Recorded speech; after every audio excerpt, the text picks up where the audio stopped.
সাল 1956 ফ্রান্সের ট্রাস্কেন শহরের একটি চার্চে প্রত্যেক দিনের মতোই কাজ করছিলেন ফাদার নোয়ারে এবং তার ছোট্ট সহকারী জ্যাক্স। হঠাৎই জ্যাক্স অদ্ভুত কিছু লক্ষ্য করে। বলটা ছুঁড়ে ফেলে দিলেও সেটা তার কাছে ফিরে আসে। কথাটি সে চার্চের ফাদারকে বলে। ফাদার নোয়ারে ভয়ে ভয়ে সেটার পিছু নিয়ে বলে, তুমি যেই হও, তুমি এখন ঈশ্বরের ঘরে প্রবেশ করেছো। কিন্তু ডিমনটা চার্চের মধ্যে প্রবেশ করে ফাদারকে আগুনে পুড়িয়ে মেরে ফেলে। আর এই ডিমন কেউ নয়, ভালাক। কিছুক্ষণ পরে দেখি এই ডেলিভারি গার্ল কেউ নৃশংসভাবে খুন করে। কিন্তু সে কেন এমন করছে? কেন সে রোমানিয়ায় ঘুরে ঘুরে বিশেষ মানুষদের মেরে ফেলছে? কি চাই সে? কি তার উদ্দেশ্য? আর ফ্রেঞ্চি কোথায়? তাকে কি সে সত্যি মেরে ফেলেছে? রোমানিয়ার ঘটনা 4 বছর পেরিয়ে গেছে। আইরিন এখন অন্য একটি চার্চে থাকে। সবার মুখে মুখে সান্ট কার্সের ঘটনার কথা ঘুরে বেড়ায়, কিন্তু কেউ জানে না আইরিনই সেই নান। সবাই মনে করে সেই নান এখন পাগল হয়ে গেছে।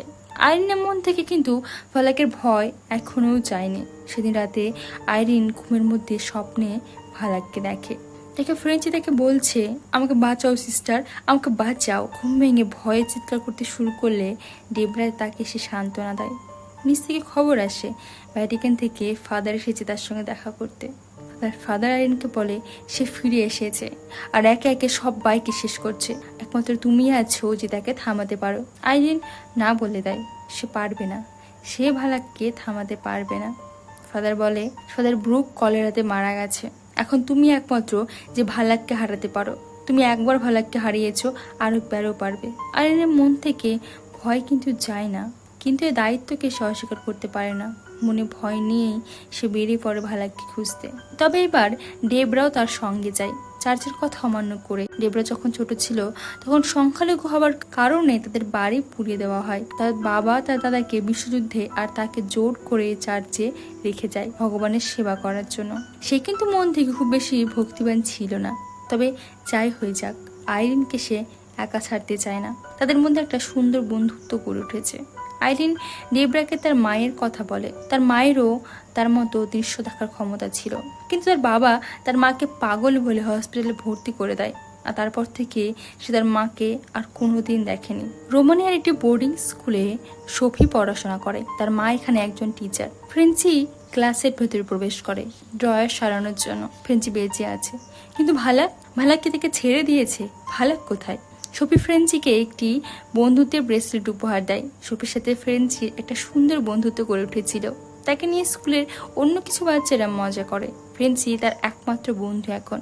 সেদিন সেই মেয়েগুলো সফিকে একটি অন্ধকার রুমে নিয়ে যায়। এই রুমে অন্য কারো আসা বারণ, কারণ এখানে বিশ্বযুদ্ধের বম্বিং এর সময় স্কুলের প্রিন্সিপালের ছেলে মারা গেছিল। তারা সেখানে প্রবেশ করলে মেয়েগুলো সফিকে একটি ঘোড়ার ছবি দেখিয়ে বলে ওটার চোখ মাঝে মাঝে জ্বলে ওঠে, আর যখন সেটা হয় তুমি যদি তার থেকে নজর সরাও তাহলে সে জীবন্ত হয়ে ওঠে, তোমাকে মেরে ফেলবে। ভয়ে সফি সেটার দিকে এক দৃষ্টিতে তাকিয়ে থাকে।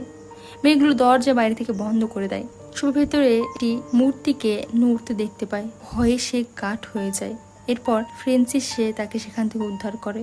এই ঘটনার জন্য সফির মা ফ্রেঞ্চিকে ধন্যবাদ জানাতে আসে। আমরা বুঝতে পারি তাদের মধ্যে একটা সুন্দর সম্পর্ক হবার সম্ভাবনা রয়েছে।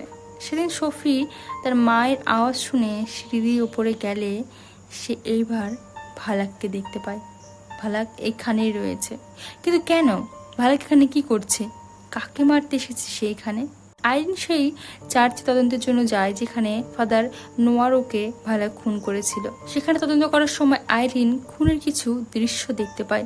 সে জ্যাকসনকে দেখতে পায়। সে দেখতে পায় যে জ্যাকসন খুনের সময় ফাদারের সঙ্গেই ছিল। কথোপকথনের সময় আইরিনকে সেখানে নান বলে যে তাদের এখানে একজন লোক কাজ করত, কিন্তু খুনের পর দিন সে অদ্ভুতভাবে হঠাৎ এখান থেকে চলে যায়। আইরিন নাম জিজ্ঞেস করলে বলে লোকটির নাম মরিস, কিন্তু সে নিজেকে পরিচয় দিত ফ্রেঞ্চি বলে। এটা শুনে আইরিনের পায়ের নিচ থেকে মাটি সরে যায়। সে বুঝতে পারে আসলে এখানে কি ঘটনা ঘটেছে। অপরাধবোধে সে ভেতর ভেতর মরে যায়। বুঝতে পারে তাকে বাঁচাতে গিয়েই আজ ফ্রেঞ্চির অবস্থা। মায়ায় তার মনটা কেঁদে ওঠে। তাদের শেষ দেখার কথা মনে পড়ে ভালোবেসে সে ফ্রেঞ্চিকে টমেটো সিঁড়ে দিয়েছিল। কেন? কারণ ফ্রেঞ্চি কৃষক হওয়ার স্বপ্ন দেখেছিল। এবার সে টমেটো সিঁড় থেকে ফ্রেঞ্চি এখন চাষ করছে। হঠাৎ সফি লক্ষ্য করে ফ্রেঞ্চি অদ্ভুত ব্যবহার করছে। পোকামাকড় খাচ্ছে। সেদিন রাতে প্রিন্সিপাল একটা শব্দ শুনে নিচে গেলে দেখে ফ্রেঞ্চি দরজার সঙ্গে মাথা ঢুকছে। প্রিন্সিপাল ডাকতেই সে যেন জ্ঞান ফিরে পায়। সেখান থেকে চলে গেলে প্রিন্সিপাল ভেতর থেকে আওয়াজ পেয়ে ভেতরে ঢোকে। এইখানে তার ছেলের মৃত্যু হয়েছিল। হঠাৎই সে তার ছেলেকে সেখানে দেখতে পায় এবং তার ছেলে তাকে নৃশংসভাবে খুন করে ফেলে। পরদিন সকালে তার মৃতদেহ আবিষ্কার করা হয় ওই চ্যাপেল থেকে। আইরিন হোটেলের রিসেপশন থেকে বাইরে এলে তার জ্যাকসনের সঙ্গে দেখা হয়। সে জ্যাকসনকে জিজ্ঞেস করে ফ্রেঞ্চির কথা। জ্যাকসন ভয়ে সেখান থেকে পালিয়ে যায়। আইরিন তার পিছু নিলে সে এক অদ্ভুত দৃশ্যের সম্মুখীন হয়। অবাক হয়ে যায় সে। ভয়ে তার হাত কাঁপতে শুরু করে। কিছু দৃশ্য তার মাথায় ভেসে ওঠে। একটি মেয়ের চোখ কেটে ফেলা হচ্ছে, তাকে পুড়িয়ে মারার চেষ্টা করা হচ্ছে, কিন্তু তার শরীর জ্বলছে না। আরও কিছু ছবি ভেসে ওঠে তার চোখের সামনে, যার মানে সে কিছুই বুঝতে পারে না। জ্ঞান হারিয়ে ফেলে। ঘুম ভাঙে হোটেলের বেডে। চিন্তিত চোখে ডেবরা তার সেবা করে, বলে সে তাকে রাস্তা থেকে তুলে নিয়ে এসেছে। আইরিন বলে ও ফ্রেঞ্চিকে মেরে ফেলবে। একবার তার উদ্দেশ্য পূরণ হলে সে ফ্রেঞ্চিকে মেরে ফেলবে। আমাকে ফ্রেঞ্চকে বাঁচাতেই হবে। কিন্তু তখনও সে জানে না ভালাকের আসল উদ্দেশ্য কি। ডেবরা বলে জ্যাকসন এসেছিল, একটা ক্রস দিয়ে গেছে আইরিনকে দেওয়ার জন্য। আইরিন ক্রসের মধ্যে একটা চিহ্ন লক্ষ্য করে, যেটা সে সমস্ত মার্ডারের আশেপাশে দেখেছে। এক মুহূর্ত দেরি না করে সে এক লাইবেরিয়ান ফাদারের কাছে যায় এই চিহ্নের ব্যাপারে জানার জন্য। ফাদার বলে এই চিহ্নটি হলো সেন্ট লুসির বংশের চিহ্ন। সেন্ট লুসি ছিল একজন পবিত্র খ্রিস্টান সাধু ও শহীদ, যাকে ঈশ্বরের প্রতি বিশ্বাসের জন্য, ঈশ্বরের প্রতি ভালোবাসার জন্য হত্যা করা হয়েছিল। আর এই চিহ্নটি তার উত্তরসূরিদের কাছেই থাকে সেন্ট লুসির প্রতীক হিসেবে। কিন্তু তিনি জানেন না ভালা কেন সেন্ট লুসির উত্তরসূরিদের খুন করছে। এবার আইরিন তার দৃশ্যের মানে বুঝতে পারে। ওই চোখ, সেন্ট লুসিকে মেরে ফেলার আগে তার চোখ উপড়ে নেওয়া হয়েছিল, যেটা তার উত্তরসূরিরা যত্ন করে লুকিয়ে রেখেছিল। আর ভালাক এখন সেটাই খুঁজছে। কিন্তু ভালাককে নিয়ে কি করবে? ডেবরা জিজ্ঞেস করে। ফাদার বলে ভালাক এক সময় এঞ্জেল ছিল। গড তাকে রিজেক্ট করার পরে সে ডিমনে পরিণত হয়েছে। সে যদি এই চোখ পায় তাহলে সে তার হারানো এঞ্জেলের ক্ষমতা ফিরে পাবে। তখন সে উঠবে অনেক বেশি শক্তিশালী। কিন্তু যদি এটা আইরিন পায় তাহলে পবিত্র রেলিকের সাহায্যে সে ভালাককে হারাতে পারবে। আইরিন তৎক্ষণাৎ রওনা হয় সেই রেলিকের উদ্দেশ্যে। ফ্রেঞ্চি এই সময় সফির সঙ্গে ডান্স করছিল। সফির অনুরোধে সে সফির মায়ের সঙ্গে ডান্স করতে শুরু করে। মাথাটা তার যেন হঠাৎ করে ঘুরে ওঠে, শরীরটা খারাপ করতে শুরু করে। মাথা তুলে তাকাতেই দেওয়ালে সে ভালাককে দেখতে পায়। ভয়ে সফি চিৎকার করে ওঠে। ফ্রেঞ্চির পায়ের তলার মাটি সরে অবাক হয়ে যায়। ভালাক এখানে কি করে এলো? তৎক্ষণাৎ সে তাদের নিয়ে সেখান থেকে পালিয়ে আসে। আর রাস্তায় তার আইরিনের সঙ্গে দেখা হয়ে যায়। আইরিনকে দেখে সে অবাক হয়, তবে স্বস্তির নিঃশ্বাস ফেলে। সফিকে বলে এটা আমার বন্ধু, চিন্তা করো না, সে আমাদেরকে বাঁচিয়ে নেবে। আইরিনকে বলে সিস্টার সেখানে চলে এসেছে, আমাদের এখান থেকে তাড়াতাড়ি বেরোতে হবে, চলো। আইরিন ফ্রেঞ্চিকে সফির কাছ থেকে সরে যেতে বলে। ফ্রেঞ্চি অবাক হয়ে যায়। আইরিন বলে তোমার মধ্যে, সে তোমার মধ্যে রয়েছে। হঠাৎ ফ্রেঞ্চির হাত পা মুটকে যেতে শুরু করে। তার মধ্যে ফলাক জেগে ওঠে। আইরিনকে বলে হ্যালো সিস্টার। সে উল্টো দিকে কোনো কিছুর উদ্দেশ্যে হাঁটতে শুরু করে। আইরিন তাকে থামাতে গেলে আইরিনকে ধাক্কা মেরে ফেলে দেয়। ডেবরা তাকে থামাতে গেলে একই ব্যাপার হয়। আইরিন প্রেয়ারের মাধ্যমে ডেমনকে দুর্বল করে দিলে ডেবরা মাথায় মেরে ফ্রেঞ্চিকে অজ্ঞান করে দেয়। এরপর তাকে শিকল দিয়ে বেঁধে দেয়। যে ঘরের উদ্দেশ্যে ফ্রেঞ্চি যাচ্ছিল তারা সেখানেই যায়, সেই চ্যাপেলে। বুঝতে পারে সেন্ট লুসি রায় এখানেই রয়েছে কোথাও। তারা সেখানে খুঁজতে শুরু করলে ডেবরা সফিকে এক দৃষ্টিতে জানালা ছবির দিকে তাকিয়ে থাকতে দেখে। জিজ্ঞেস করলে সফি বলে যখন সূর্যের আলো সরাসরি জানালার উপরে পড়ে তখন শয়তানের চোখ জ্বলে ওঠে।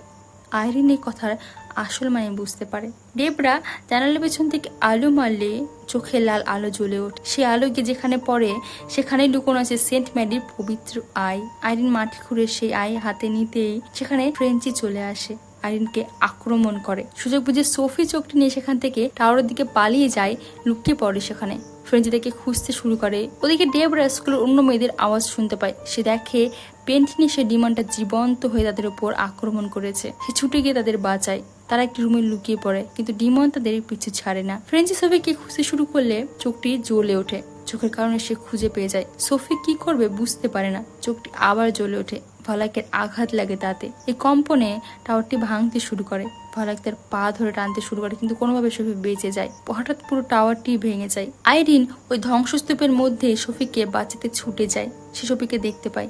সোফি তাকে রিলিকটি দেয়। ডেবরাও সেখানে আসে। ফ্রেঞ্চি সোফিকে মারতে ছুটে আসে। আইরিন তখন ওই চোখের সাহায্যে ভালাকে শেষ করে দেওয়ার চেষ্টা করে। ফ্রেঞ্চি বলে, আমি মরে যাচ্ছি সিস্টার, আমাকে বাঁচাও, তুমি আমাকে মেরে ফেলছো সিস্টার। আইরিন কেঁদে ফেলে, কষ্টে বুক ফেটে যায় তার। সোফিও তাকে থামতে বলে যে ফ্রেঞ্চি মারা যাবে, তাও সে থামে না। যে দেহটা নিচে পড়ে অবশ হয়ে যায়। আইরিন জড়িয়ে ধরে কাঁদতে শুরু করে। ঠিক তখনই ফ্রেঞ্চি চোখ খুলে যায়, রিলেকটি নিয়ে নেয়। আর এতে ফালাক আরো অনেক বেশি শক্তিশালী হয়ে ওঠে। সে এতটাই শক্তিশালী হয়ে ওঠে যে সে ডেবরাকে মেরে ফেলে দেয় একপাশে। সোফিকে ফ্রেঞ্চি তাড়া করে। ওদিকে ওই ডিমনটা জোরে জোরে দরজা ধাক্কাতে থাকে আর একটি মেয়েকে আক্রমণ করে। চারিদিকে অশুভ শক্তিতে ছেয়ে যায়। ফালাক আইরিনকে শূন্যে তুলে আগুন ধরিয়ে দেয়। ব্যথায় আইরিন চিৎকার করতে শুরু করে। শেষ মুহূর্তে আইরিনের তার মায়ের কথা মনে পড়ে।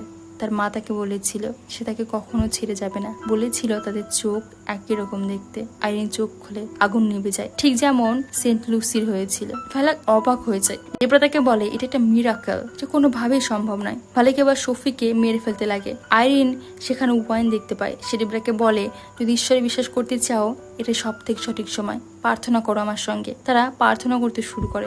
সঙ্গে সঙ্গে সেখানে সমস্ত ওয়াইন যীশু খ্রিস্টের রক্তে পরিণত হয়, যা ফালাককে শেষ করে দেয়। সবকিছু স্বাভাবিক হয়ে আসে। ফ্রেঞ্চি চোখ খোলে, সে এখন মুক্ত।